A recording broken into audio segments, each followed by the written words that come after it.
The Crythian War Council had never been interrupted before.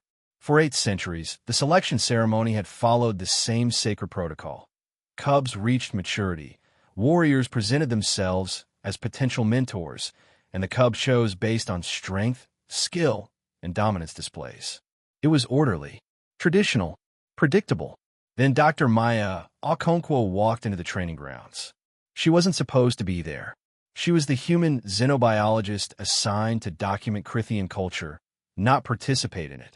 She'd simply taken a wrong turn in the massive underground complex, datapad in hand, completely oblivious to the ceremony in progress. 12 cubs sat in formation before the assembled warriors, the finest fighters of the Crythian Empire, each one an 8-foot-tall apex predator with obsidian scales and claws that could shred titanium. The warriors had been displaying their prowess for hours. Combat demonstrations, hunting techniques, tactical simulations. Maya walked in muttering about corridor markings, looked up, and froze. "Oh, sorry, I didn't mean to." That's when it happened. 3 cubs broke formation simultaneously. Then 5 more. Within seconds, all 12 had abandoned the warrior presentations and were bounding toward the small human scientist, chirping and trilling with excitement. The War Council stared in collective shock. Maya found herself suddenly surrounded by cubs, each one the size of a grown wolf, all trying to climb on her, sniff her, touch her hair. She dropped her datapad and instinctively did what any human would do when surrounded by excited puppies. She laughed and started petting them. "Hey there, easy, easy," she said, scratching behind the nearest cub's ear ridge. "You guys are supposed to be over there, aren't you?" Elder Vor Ash, leader of the War Council, made a sound somewhere between a growl and a strangled cough. "Impossible," he rumbled. "The cubs have never, no outsider has ever." Warrior Krex, a decorated battle across every communication channel in the galaxy. Then Ambassador Reeves stood before the council and refused to apologize. "You violated the founding covenant," Clarence said, her voice crackling with fury. "You have broken 12,000 years of peace." "No," Reeves replied calmly.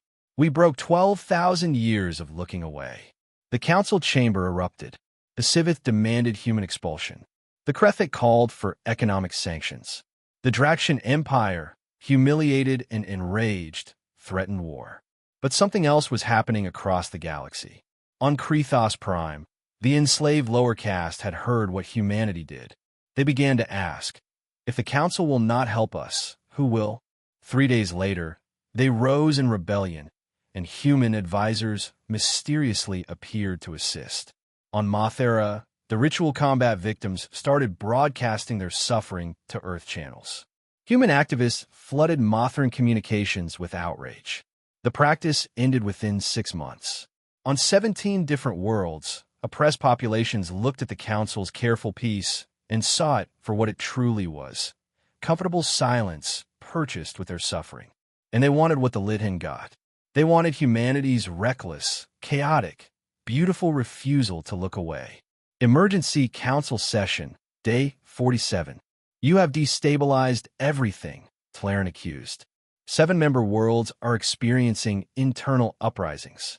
The Draxian Empire has withdrawn from the council. "Maybe," Reeves said, "but we choose differently. We've seen what happens when good people decide that stability matters more than suffering. We've lived that history.